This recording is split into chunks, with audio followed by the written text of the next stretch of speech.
Vamos mesmo para a última, querendo Deus. E terminamos esta parte com o slide que eu não sei, não fixei o número. Vocês vão passando um que diz só: a vontade de Deus é, trabalhando nesta área do ministério. É outro a seguir, é este. Deus deu à igreja ministérios para que haja uma igreja unida, crentes maduros, vivendo unidos em amor, crescendo sempre debaixo da orientação daquele que é o dono, o Senhor e cabeça da igreja, Jesus. Isto acontece pela submissão dos crentes à liderança que executa o ministério através dos dons que recebeu de Deus. Amém. Outro, por favor. Como funcionam agora os dons? Vamos rapidamente correr pelos 5 dons, pelos 5 ministérios. Apóstolos. Isto é só para impressionar. Está lá a palavra escrita em grego. Mas é só para impressionar, mais nada. Não liguem que eu também não.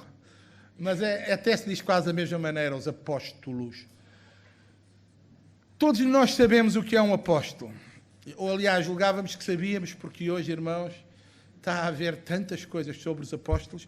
Às vezes eu dou graças a Deus por ainda estar assim num cantinho. Mas, em termos doutrinários, agora, a grande moda é os apóstolos, irmãos. Foi redescoberto o ministério apostólico. Como eu estava a dizer, tenho lá aquele irmão na Madeira, quando ele chega a uma reunião, vamos a reuniões, vamos todos, eu vou sozinho, geralmente, ou levo um colega. Ele vai, a esposa e outra senhora. Então, quando chega a hora de apresentar, é assim: eu sou o apóstolo, aqui a minha esposa, a bispa, e o novo ministério. E a nossa irmã, que é secretária do movimento. Então, já há um novo tipo de ministério: apóstolo, bispo e secretário do movimento. Quer dizer, não é bíblico, mas soa bem. Agora está na moda, irmãos. E o problema, se podemos dizer, tem a ver com o último ponto.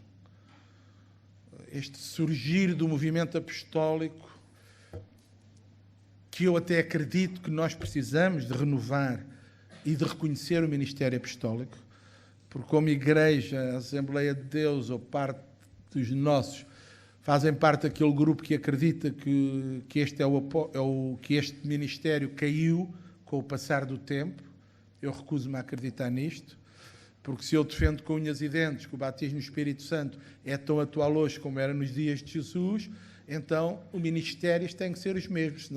Senão Paulo, que escreveu já numa época em que alguns dos outros até já tinham morrido, ele teria escrito: e o Senhor deu às igrejas um restinho de apóstolos, porque estão todos já a acabar e depois já não há mais.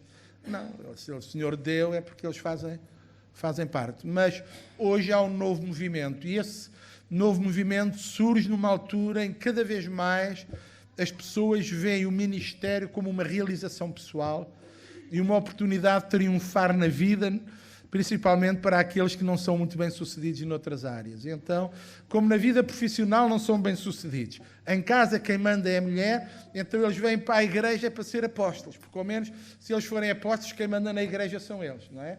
Porque alguns, o único sítio em que mandam mesmo é na igreja. Porque nos outros lados, coitadinhos, são zero à esquerda. Então, como querem mandar na igreja, não podem estar sujeitos a ninguém. Não querem ter ministério, não querem pertencer a um movimento, não querem estar numa denominação. Têm de criar uma igreja autónoma, têm que ser eles a criar o seu próprio movimento, que é para dizer: sou eu que mando porque fui primeiro a cá chegar. Então, eles são apóstolos, não porque o Senhor lhes concedeu que fossem, mas porque são eles que começaram o movimento e alugaram as casas de oração, todas em nome deles. Então os outros, se eles vão embora, fecha tudo, reconhecem-nos apóstolos. E cada vez mais, irmãos, infelizmente, estamos a ter apóstolos destes por aí, pessoas que querem apenas servir-se do ministério, querem projetar-se no ministério, querem muita coisa, mas não querem, acima de tudo, estar submissos. E uma das coisas mais maravilhosas de ser um servo de Deus é a prestação de contas e é a submissão. Ai daquele que julga que vem para o ministério para não prestar contas a ninguém. E claro que eu agora sou pastor-presidente, tenho que aproveitar, que nunca fui, sou agora. Mas tenho 1000 membros em cima de mim que não me deixam pôr o pé em ramo verde, e tenho 8 ou 9 colegas sentados à mesma mesa comigo, cujos olhos olhar para mim e me dizem: não te estiques, porque isso do presidente não quer dizer nada, e é verdade. Aquele que preside, se não for o primeiro a ser, não serve, é a prova maior que não tem ministério. E o Senhor nos ajude, irmãos, a nunca confundirmos o reino de Deus com uma multinacional qualquer lá fora. Porque o reino de Deus só tem um Senhor e para Ele todos nós trabalhamos. Mas o apóstolo é o enviado, e a verdade é que, de facto, há diferentes tipos de apóstolos, pelo menos há 2 grandes tipos. Há os apóstolos chamados do Cordeiro, e os apóstolos do Cordeiro são os 12 que Jesus escolheu. Eu digo que há 3, porque depois vem Paulo a seguir, e Paulo não é um apóstolo do Cordeiro, mas como Judas traiu e saiu fora, e depois o outro foi eleito e lançaram sortes, então diz-se que Paulo é que veio completar os 12, porque ele teve um encontro direto com o Senhor. E depois ele recebeu o Evangelho por revelação. E quando Paulo fala, parece que estava lá com os outros a ver as coisas acontecer. É interessante, não é? Eu recebi do Senhor o que também vos ensinei, etc. Então, Paulo, pronto, não é os do Cordeiro, porque não estava lá desde o princípio, mas está ali encostadinho. E a partir daí, irmãos, temos os outros que ao longo dos tempos têm surgido. Agora, não podemos pretender é que os outros têm as mesmas prerrogativas ou têm a mesma autoridade que têm os primeiros. Não. O nome apóstolo indica alguém que é enviado, e é enviado, como os irmãos têm ali escrito, para pregar, ensinar, iniciar igrejas, para as estabelecer, orientar, disciplinar, manter em funcionamento. No fim, hoje, cada vez mais do que nunca, um apóstolo hoje é um supervisor que viaja numa zona para verificar o bom funcionamento das igrejas. Hoje, e se disserem alguma coisa em contrário, está errado, irmãos. Hoje a tarefa do apóstolo, de facto, é a supervisão. O Senhor nos ajude, não vale a pena entrarmos muito nesta área, mas o Senhor nos ajuda a reconhecer homens que Ele hoje tem dado, que são verdadeiros pais espirituais, e em quem se manifestam hoje dons, acima de tudo, dons de revelação e proféticos muito fortes,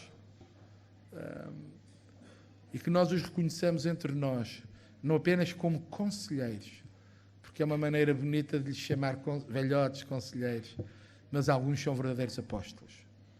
Também não confundamos um apóstolo com um pioneiro, porque um apóstolo pode ser um pioneiro, mas um pioneiro nem sempre é um apóstolo. Um pioneiro é alguém que tem uma capacidade dada por Deus de começar trabalhos, mas depois falta-lhe a capacidade de os manter, geralmente. Por isso ele é um pioneiro, que depois de estar num lugar, de levantar, de ter criado um certo número de crentes e deixar uma estrutura para bem desses crentes, é bom ele ir a outro lugar, porque senão ele não tem a capacidade de fazer discipulado e de levar esses crentes até à maturidade. Portanto, se um apóstolo é um pioneiro, muitas vezes, nem sempre um pioneiro tem que ser um apóstolo, não é? Mas que há, sem dúvida, hoje, apóstolos, eu acredito que há. E nós precisamos de os reconhecer, e nós como movimento, e nós hoje, que parece que estamos a voltar à compreensão de que foi um erro esta semeadura, desculpem, de autonomias e de independências, e estamos a voltar a reconhecer o valor de igrejas grandes para serem fortes e estáveis em termos financeiros também, em termos de recursos humanos, porque criámos e demos tantas autonomias e tantas independências só porque as igrejas se autossustentavam e porque se nomeou à pressa às vezes um ancião ou dois, e no fim esses anciãos não são anciãos, são amigos do pastor, são pessoas que têm dons de socorro, mas não têm dons nem capacidades para exercer liderança como o ancião deve exercer.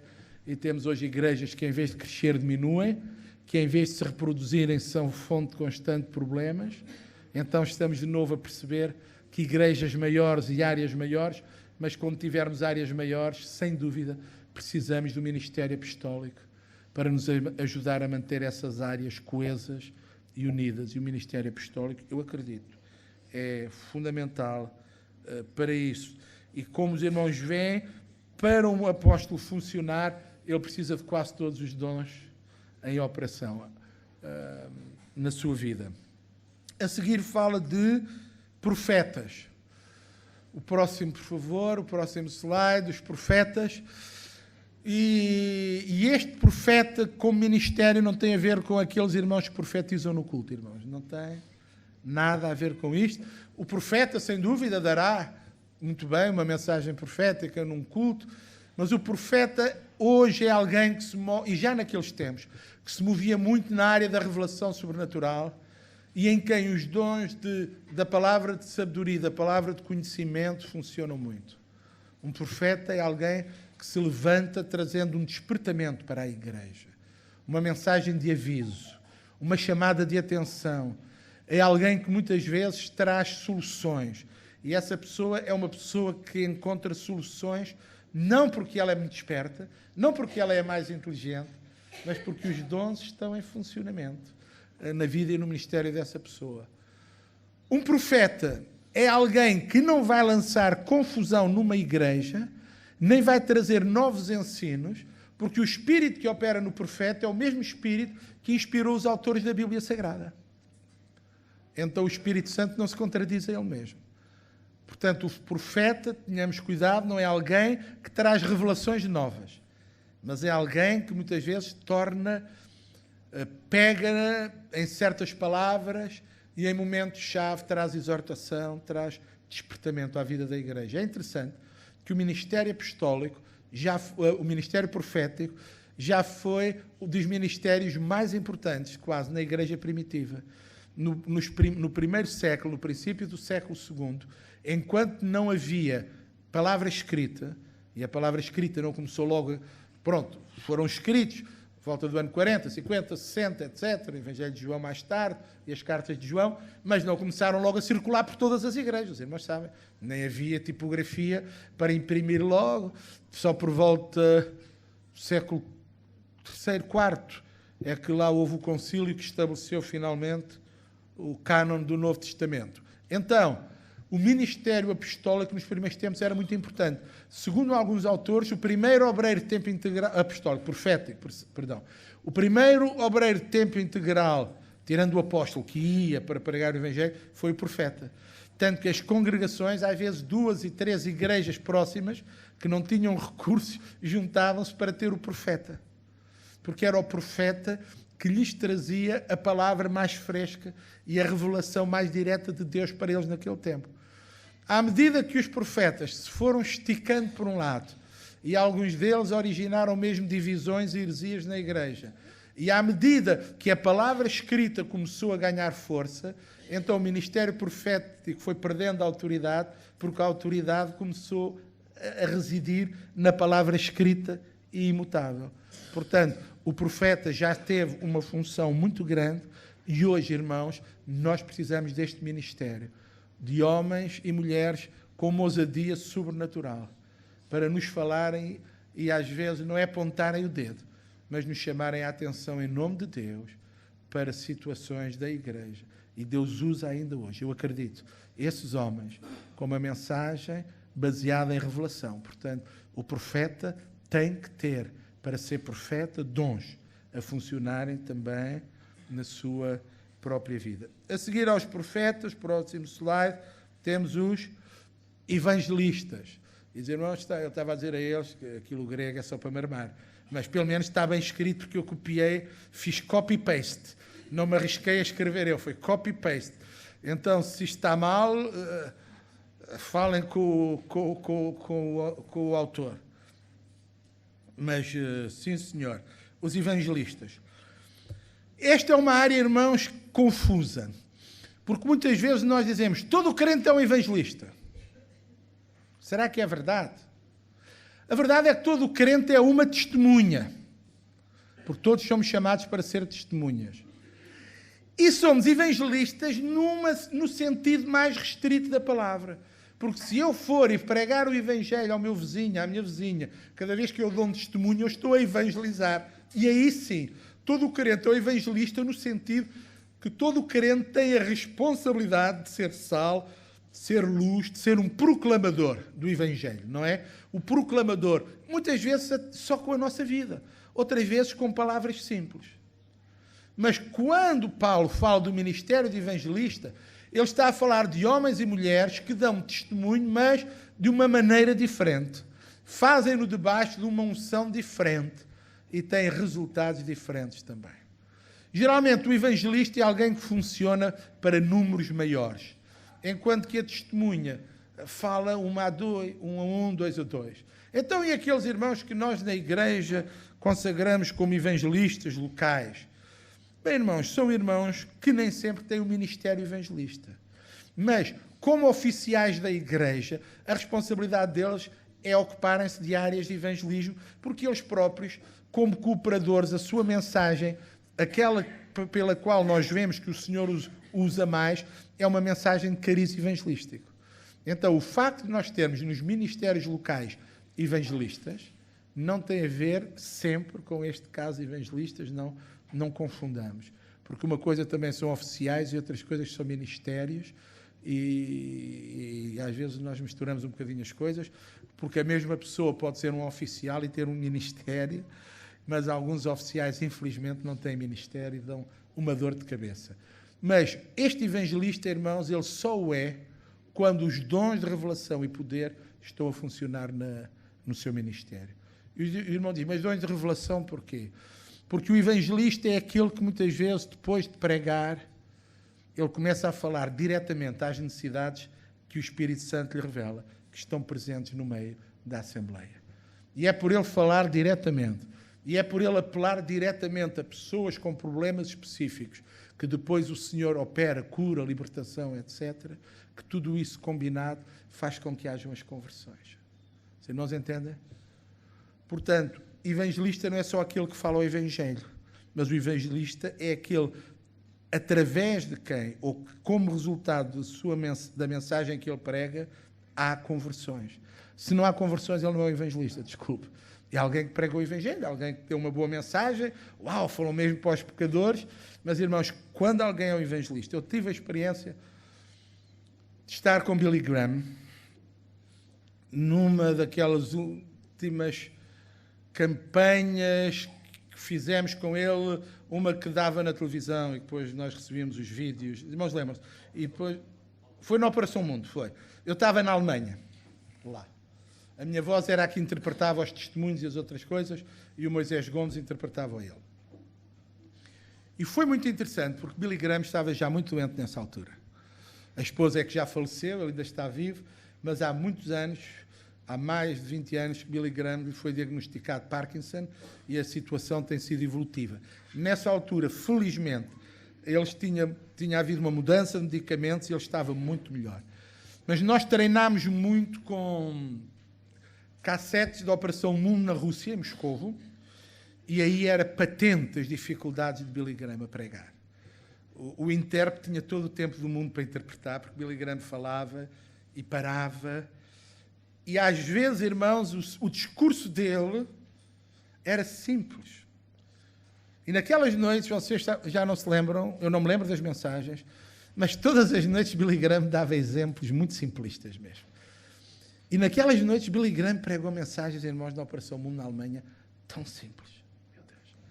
Todos os dias de manhã nós nos reuníamos como intérpretes, tínhamos o vice-presidente da campanha da organização Billy Graham, estava a coordenar-nos, estávamos lá, e todos os dias de manhã a brincar nós cantávamos, eles cantavam, porque eles brincavam muito uns com os outros, e tinham liberdade para isto. A música da Quintinha do Mestre André, lá na Quinta do Mestre André, e há uma música inglesa assim muito parecida, e eles cantavam e diziam assim, vamos lá ver que bicharada é que o nosso querido Billy Graham ontem usou. Ontem falou em galinhas, ontem falou não sei o quê. E eles brincavam, era a maneira deles dizerem que a situação não era grave. Mas, irmãos, eu lembro-me de estar naquela cabine a interpretar Billy Graham, que falou de galinhas e falou do Evangelho de uma forma tão simples, que eu estava a pensar para mim, meu Deus, se eu pregasse esta mensagem lá na igreja já tinha sido despedido. Então, uma obra em tempo integral a pregar mensagens tão simples. E depois, Billy Graham fazia o convite. E o queixo caía-me assim. E era eu a pedir perdão ao Senhor. Senhor, perdão, porque eu não devia ter dito isto. Irmãos, daquele auditório só se via gente a descer. Dezenas, centenas de pessoas, literalmente, todas as noites aceitaram Jesus. Na Alemanha. Irmãos, eu dizia, Jesus, mas o que é que ele pregou? O que é que este homem disse? Disse que Jesus salva, disse que Jesus tem a solução, disse que eles deviam vir a Jesus. Mas isto eu digo todos os domingos e às vezes não vem ninguém à frente. Irmãos, eu via pessoas a descer. Chegou quase a 1 milhar de pessoas aquelas 3 ou 4 dias que tivemos ali. Eu fiquei impressionado. E eu disse para mim, isto é um evangelista. Claro, já ouvimos Reinhard Bonnke pregar, e depois com o Reinhard Bonnke ele move-se nesta área de sobrenatural, ele ora, há milagres. Irmãos, mas Billy Graham não chama doentes à frente. Billy Graham não diz, está aqui gente com isto e com aquilo e com este problema. Billy Graham pregava o Evangelho e dizia, quem quer entregar a sua vida a Jesus? Isto é um evangelista, irmãos. Não vale a pena discutir. Tu não entendes, eu não entendo. Mas quando aquele homem fala, há um som diferente. Quando aquele homem fala, parece que os anjos andam a correr pelo auditório a picar as pessoas, irmãos. E eu vi pessoas que vinham à frente com lágrimas. Não é fabricado, irmãos. Já estive a ouvir de pregadores que 2 horas antes de abrir o auditório já estão a mandar colocar as cadeiras de rodas nos sítios e a combinar com as pessoas. Depois, ao segundo apelo, levantas tu, pronto, e vais à frente e dizes que estás curado. Já ouvi falar disso também. E não tem nada a ver com curas, não tem nada a ver com nada. Tem a ver com manipulação de sentimentos, para ver se no meio de um ambiente de euforia alguma coisa acontece. Billy Graham não faz nada disso. Ele fala de Jesus, ele convida para Jesus e o Espírito Santo faz o resto. Deus levante nesta nação ministérios evangelísticos. Irmãos, Deus levante homens que estejam dispostos a pagar o preço e que nós saibamos cuidar deles. Porque, infelizmente, quando alguém tem um ministério destes, uma igreja não pode sustentá-lo e não há 10 igrejas que se juntem para isso. E estes ministérios nascem e morrem porque nós, muitas vezes, pastores, julgamos que nós e o nosso cantinho é que têm a prioridade e não temos a visão maior do reino. E não reconhecemos que num país do tamanho do nosso não podemos ter 10 nem 20. Mas se o Senhor nos desse 1 ou 2, é a nossa obrigação sustentá-los. Devemos orar para que Deus levante ministérios evangelísticos. Homens através de quem, irmãos? Milhares, venham ao conhecimento da verdade. O slide a seguir, os pastores, é este. Irmãos, nós criamos uma ideia às vezes a dizer, no Novo Testamento isto é tudo igual, é o bispo, o ancião, são todos pastores, isto é tudo a mesma coisa, é sempre a mesma palavra, nós é que dizemos. Principalmente os anciãos gostam muito de dizer isto, para depois se porem assim num pé de igualdade com pastores. Mas a verdade, irmãos, é que no Novo Testamento as palavras são diferentes. A palavra para ancião é uma, a palavra para ancião e presbítero é uma, a palavra para bispo é outra e a palavra para pastor é outra. Também é verdade que, de facto, os termos têm a ver com funções, com cargos. Se enquanto um ancião ele é responsável, ele está à frente ele é um oficial, e o bispo já fala mais da função de supervisão. Mas, irmãos, pastor é a mesma palavra pastor. É mesmo o pastor das ovelhas. Não foi arranjada uma palavra bonita. É mesmo o pastor das ovelhas. E eu acredito, irmãos, que quando o Espírito Santo usou esta expressão, que Paulo transmitiu, eu acredito que estamos ali a assistir ao restaurar da expressão que Davi usou no Salmo 23. O Senhor é o meu pastor. O Senhor levanta homens que sejam pastores à sua semelhança. O pastor não é apenas o que manda. Não, o pastor é o que vai à frente, é o que conduz, é o que lidera, é o que procura os pastos verdejantes, é o que tem a responsabilidade de dar a água fresca, é o que acompanha no momento do vale da sombra e da morte, é o que na hora em que há inimigos prepara uma mesa para as suas ovelhinhas e é aquele que as acompanha até elas passarem os portais da eternidade. Eu acredito, irmãos, que ser pastor é um ministério, porque não conheço coisa mais chatinha, mais complicada do que ser pastor. Mas também não conheço nada que tenha feito até hoje que nos dê um sentimento de realização tão grande, uma alegria interior tão profunda nos momentos de maior cansaço e desânimo, de saber que estamos cansados, muitas vezes gastos e abatidos, mas que alguém ficou mais feliz, que alguém vai dormir melhor naquela noite, que há uma família que ficou em paz. Não importa se nós voltamos para casa emocionalmente desfeitos. Não importa se chegamos a casa de gatas, como às vezes digo à minha família. Não importa se chegando a casa eu tenho que dizer à mulher e aos filhos: agora deixem-me em paz, por favor. Eu quero ficar aqui sozinho. Não importa.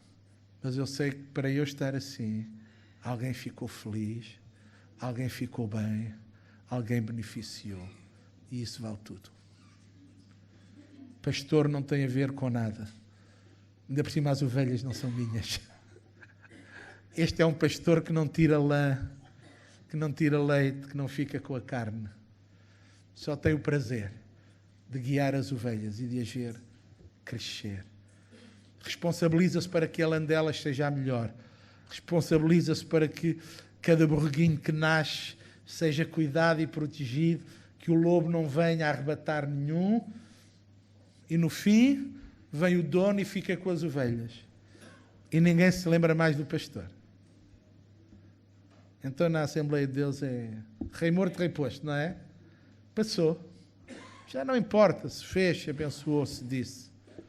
Mas importa que no reino dos céus há um registro que é feito de cada lágrima, de cada noite em branco, de cada carga que levamos. E o problema é que nunca levamos só as cargas dos outros, as nossas estão lá sempre. E nunca arranjamos ninguém que fique com as nossas por meia hora para nós irmos levar as dos outros. Então levamos as nossas e as dos outros. Choramos a nossa dor e a dor dos outros.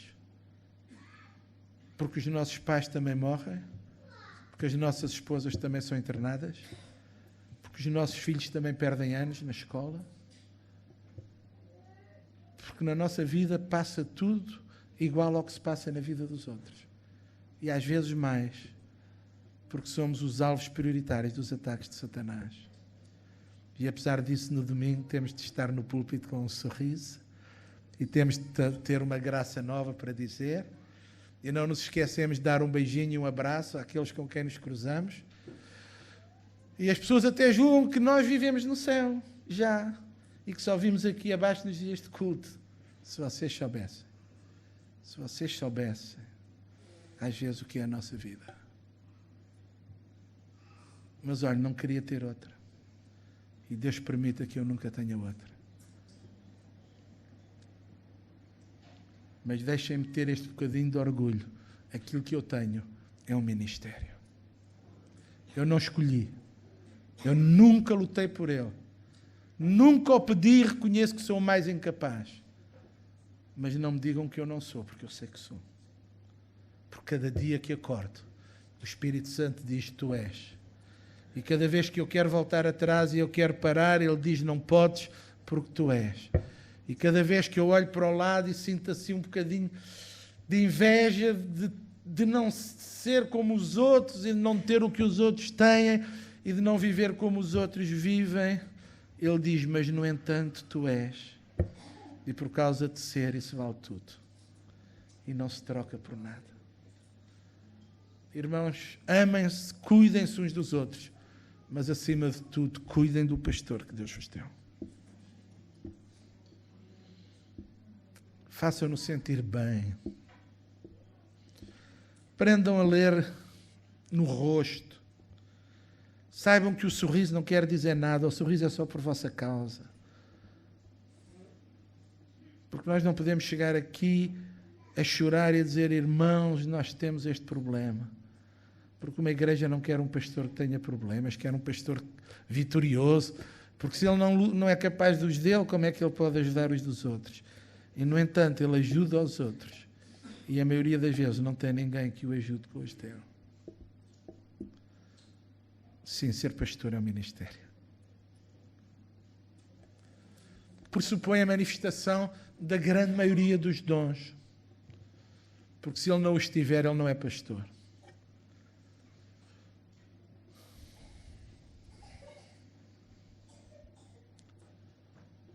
Acredito que é fundamental para a igreja.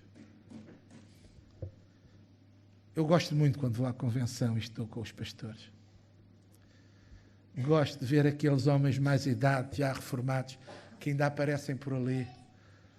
Gosto de ouvir as histórias deles, às vezes chatinhas e repetidas, mas que saem de corações que viveram e se gastaram no ministério. Para quem a alegria deles é falar dos crentes que conheceram, das pessoas com quem lidaram, daqueles que foram crianças e que hoje já estão no ministério também, e que eles viram crescer, e que eles ajudaram, e que eles se lembram do dia em que eles apareceram, e que se não fossem eles ter dado aquela palavra de ânimo, eles tinham ficado pelo caminho. Só uma coisa aborrecida, não são perfeitos. Às vezes enganam-se, às vezes têm coisas. Às vezes têm falhas tão pequeninas, só que as deles nunca as perdoamos, nem as esquecemos. Claro que as nossas são sempre perdoadas, porque nós temos mais que desculpa para os nossos erros. Mas pastor que erra está marcado, está condenado. Vamos respeitar este ministério, irmãos. Tão fácil dar honra aos apóstolos, aos profetas. Tão fácil ver o nome dos evangelistas nos jornais e nas nossas revistas, os homens que pregaram e que tantas almas se converteram. Esquecemos que essas almas que se convertem só vão entrar no céu se houver pastores que cuidem delas ao longo do resto da vida, que orem com elas, que chorem por elas, que as acompanhem, porque senão muitas delas nunca passam daquela primeira noite.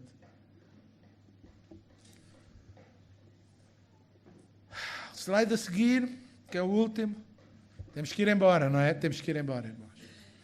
Ensinadores. Strong. Vocês ficam-se a saber quem é o Strong. Não, Strong é um craque, este homem. Eu só gostava de saber de grego e de hebraico o que este homem soube. Mas como não sei, tenho os livros dele e pronto, e já servem de muito, não é? A seguir à Bíblia, no grego e no hebraico, são considerados quase a grande enciclopédia, o grande dicionário, a grande concordância deste homem. Foram obras que ele deixou para a igreja espetaculares. Ele traduz esta palavra, o didáscalos, não é? Por instrutor, doutor, mestre, professor. Tem a ver com alguém que transmite conhecimentos. Tem a ver de alguém que sabe o que está a dizer nas áreas em que está a falar. E isto tem a ver com alguém que Deus levanta, sem dúvida, com a capacidade de entender, explicar e aplicar as Escrituras de forma sábia e correta, de ensinar com autoridade. Este homem pode não ter muita palavra de sabedoria, mas precisa de muita palavra de conhecimento. Não é? Às vezes a sabedoria pode faltar. Pode ser daqueles que vêm com o nó da gravata de lado, pode ser daqueles que têm dificuldade em estacionar o carro. Mas quando ele começa a falar das Escrituras, os olhinhos dele começam a brilhar. E é melhor vocês prepararem-se, porque ele já não se cala. E fala, e depois vem ao Porto e estás aí 3 horas seguidas e esquece dos intervalos. Vocês são os infelizes. São vocês que têm que levar com eles. Mas olha, foi o Senhor Jesus que entendeu que eles também eram gente e que deviam fazer parte do ministério. Alguma coisa eles têm autoridade no seu ensino. Porque eles são continuadores desta faceta do ministério de Jesus. Eu gosto muito. É aquele versículo que quase ninguém sabe de cor, mas que os mestres sabem. Diz que quando Jesus terminou de os ensinar, diz que ele os ensinou com autoridade. Diz que a multidão, é o versículo que fecha o Sermão da Montanha, não é? Diz que as pessoas estavam admiradas com ele, que as pessoas estavam espantadas, porque ele os ensinava como quem tem autoridade, não como os escribas e não como os fariseus. Acabámos os dons, acabámos os ministérios. Logo à tarde vamos puxar a corda e fechar a rede. Mas, rapidamente, deem-me só 4 minutos. Passa a apresentação 5. Porque agora, depois de falarmos tudo isto, eu quero só correr um bocadinho. É só 8 ou 9 exemplos, para vocês verem que tudo o que falamos está na Bíblia. Eu não inventei, está lá. Porquê? Porque houve homens e mulheres com isto tudo. Vocês querem ver? Olha, quem não conhece o Noé? Vocês querem um exemplo maior de um dom de fé? Nunca tinha chovido. E aquele homem faz uma arca porque acredita que vai chover tanto que vai tudo morrer afogado. Se fosse eu, que já morei numa ilha, ali o pastor Jorge também, claro que a gente sabe que aquela água é muita e pode afogar as pessoas. Agora, quem nunca viu chover e que demora, nós dizemos 120 anos, porque diz que o Espírito do Senhor não contente para sempre do homem, serão 120 anos, então aquilo é interpretado que durante 120 anos Noé e os filhos fizeram a arca, e cada dia era um dia de testemunho do Senhor. Querem um exemplo maior de fé do que este? A seguir. E o outro que vem logo a seguir, irmãos, a seguir. Isto é o dedinho mágico. Quando a espilha é o dedinho mágico. Mas não há ministério para o dedinho mágico. É só atenção. Olha, um exemplo maior de fé do que este.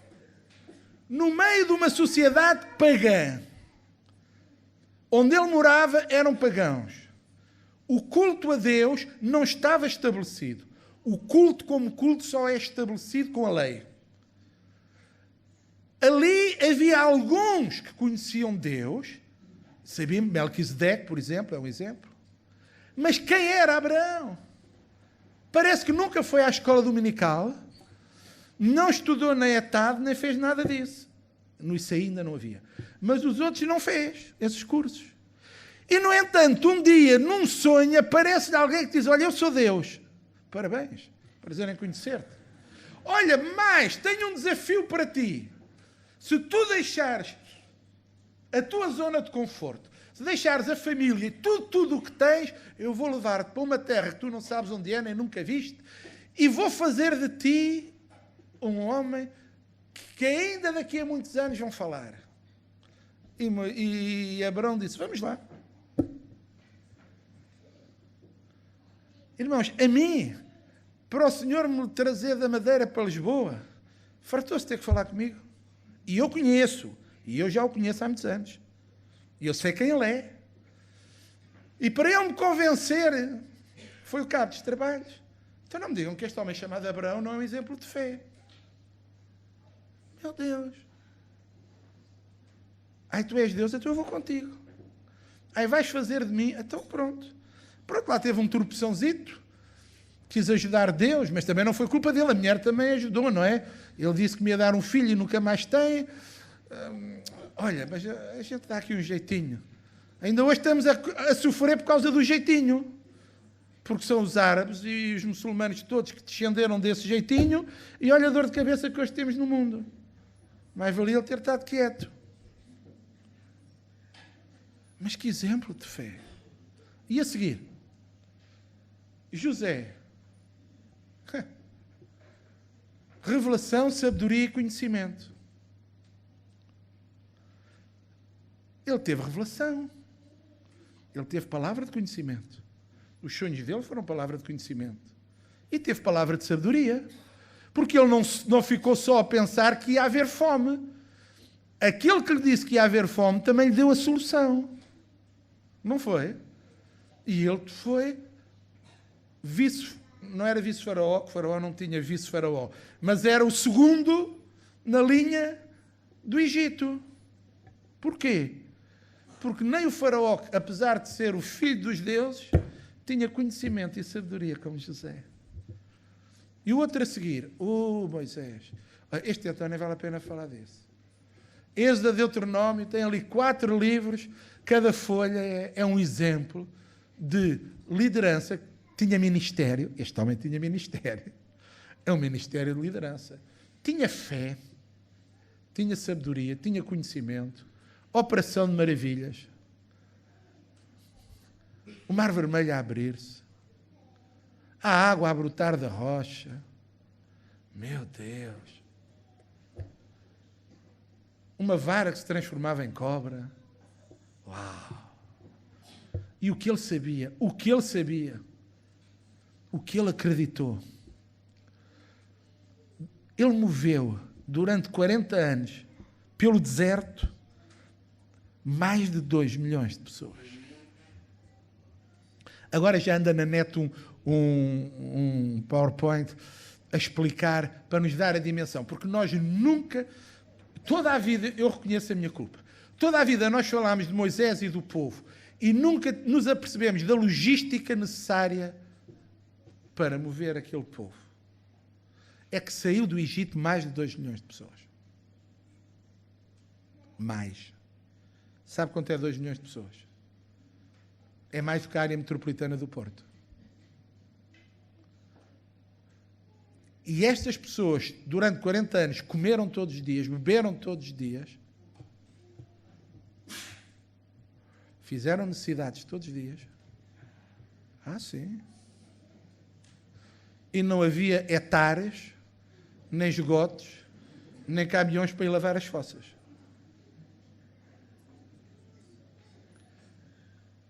Durante 40 anos foi preciso arranjar roupa e sapatos. Claro que ele aí teve uma ajudinha. Foi preciso tornar o mundo direito para eles passarem.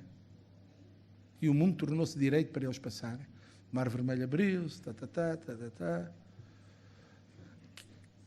O que é que funcionava neste homem? Dons naturais, esqueça.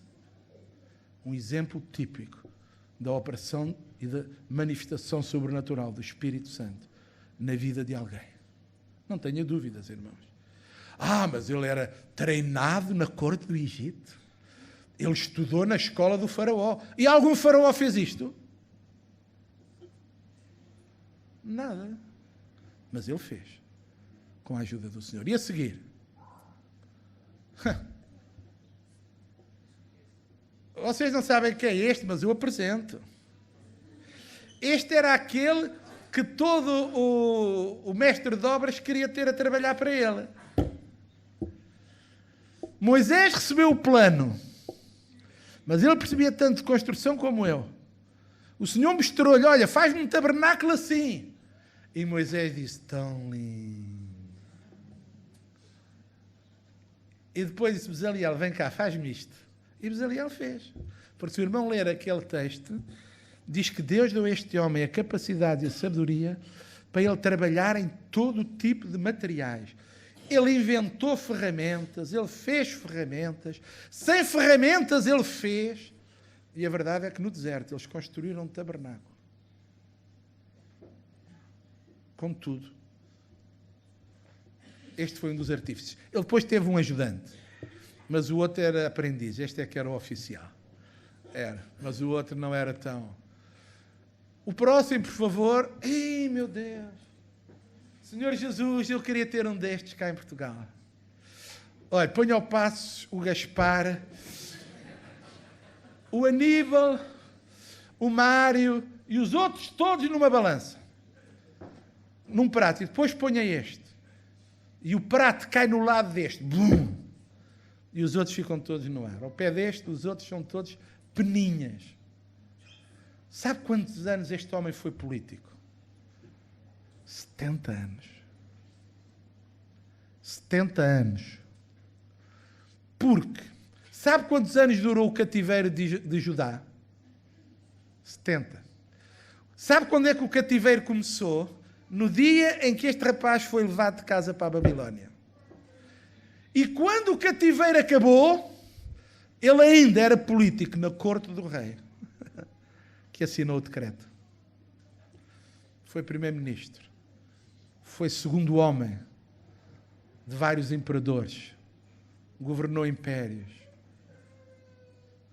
Não diz que ele fez a operação de maravilhas, mas palavra de conhecimento e de sabedoria nunca lhe faltou. Revelação.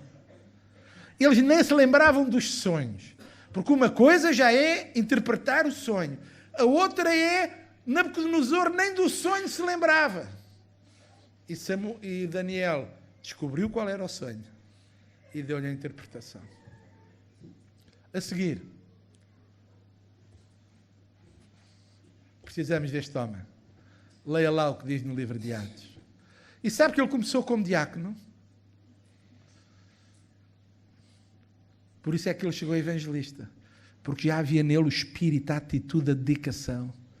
E quando Deus precisou, tinha ali um homem cujo espírito estava submisso a ele. Este homem pregou.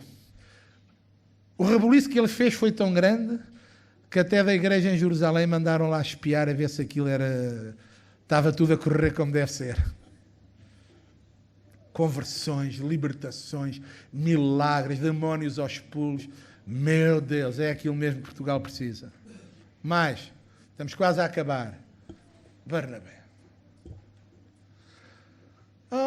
Não tinha este homem dom de socorros?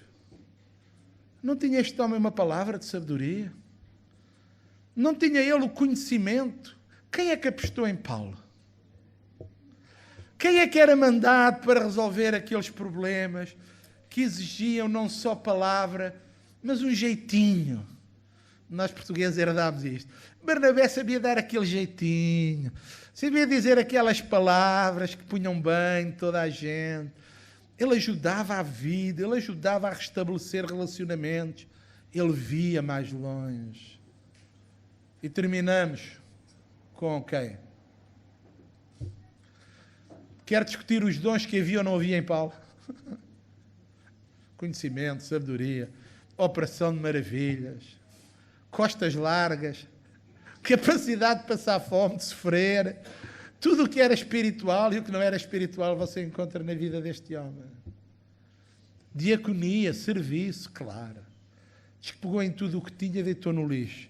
Ele, tudo o que eu era, toda a minha herança, não apenas humana, mas a minha herança de nação, fariseu, da tribo mais querida de todas, para mim tudo isso é lixo, pela excelência do conhecimento de Cristo. O que mudou este homem, senão a obra que o Espírito Santo fez nele num dia, na estrada de Damasco? Irmãos, tudo o que nós falamos é apenas o princípio.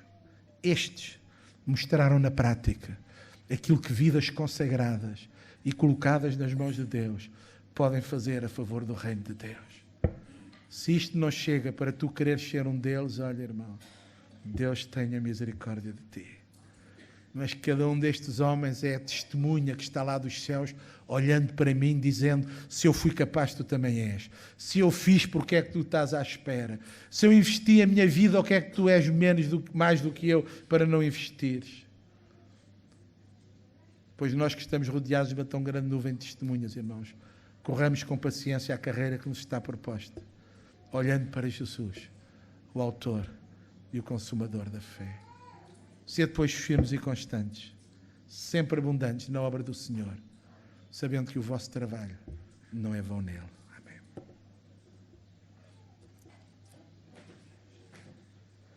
Meus amados irmãos, nós estamos gratos ao pastor Diniz. Amém. Vamos dizer à boa maneira. Bem, vamos todos ficar de pé e vamos dizer: muito obrigado em nome do Senhor Jesus. Nós vamos orar ao Senhor agradecendo pelo tempo que desta escola bíblica. Logo à tarde o nosso irmão estará connosco, ele continuará a pregar, mas vamos orar ao Senhor. Como os irmãos se aperceberam, nosso irmão, sendo um filho de Lisboa, tem agora um desafio gigantesco, a qual ele abraçou juntamente com a sua esposa, a irmã Ana, e precisam das nossas orações. O Senhor dê graça, dê sabedoria, firme direção para lidar com as realidades de Lisboa, lutas, as dificuldades e as necessidades também. Que o Senhor o possa usar poderosamente. E a nossa alegria, o nosso contentamento, e eu agora não falo como lisboeta, falo como filho de Deus, é ver a Igreja de Lisboa sendo a crescer e voltar a ser o que ela um dia já foi. Porque afinal de contas, não se trata do nome de Lisboa, trata-se do nome do nosso Deus. Está bem, irmãos? Vamos orar ao Senhor para que o Senhor tome o seu servo nas suas mãos e o use poderosamente. E não somente o vamos fazer aqui, mas que possamos fazê-lo em nossas casas, para que possamos ouvir coisas boas que Deus está fazendo em Lisboa. Paizinho querido e Deus de misericórdia, vimos à Tua presença no nome santo de Jesus Cristo. Sabemos, Senhor, que Tu tens as pessoas certas para os momentos certos. E esses momentos certos, por vezes, são difíceis, conturbados e cheios de montanhas. Mas és Tu que colocas as pessoas. E queremos, Senhor, que Tu colocaste o irmão Diniz e a irmã Ana em Lisboa neste tempo e nesta hora. Então somente ajuda o Teu servo, Senhor, a olhar para Ti, Senhor, a fixar os seus olhos em Ti e a depender de Ti, Senhor. E quando o temor, o receio ou o medo, Senhor, aparecerem na sua vida, que a sua fé possa ficar firme em Ti, para que possa avançar no Teu nome e assim poder contemplar a glória manifesta quando Tu operas maravilhas. Dá ânimo, dá coragem, dá sabedoria e conhecimento também ao Teu servo. Manifesta isto em nome de Jesus, para que a Tua igreja seja edificada e assim o Teu nome glorificado. Pai, toma-os nas Tuas mãos, eu te suplico em nome de Jesus.